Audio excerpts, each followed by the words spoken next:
Ito, nakapagkabit na tayo ng bubong. Ayan, halos patapos na, isang araw lang. Ayan. Yung gutter natin, ayan, nakakabit na yung alulod natin, di 4. Ito, pagdaan tayo dito. Kabit na tayo ng bubong. Ayan, napakalapad. 10 by 10. Pinalagyan natin ng mga ganun para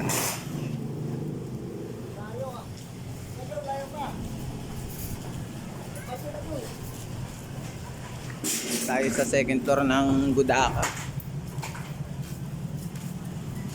Ito si Gudaka, yan, second floor. Taas to ng second floor, bali third floor na rin to. Ito yung second floor, yun. Nasa baba na yan yung second floor. Ayun yung ground floor. Yan. Dito tayo. Sa ngayon, yan muna yung update natin dito. Baka Lunes tapos na yung bubong natin.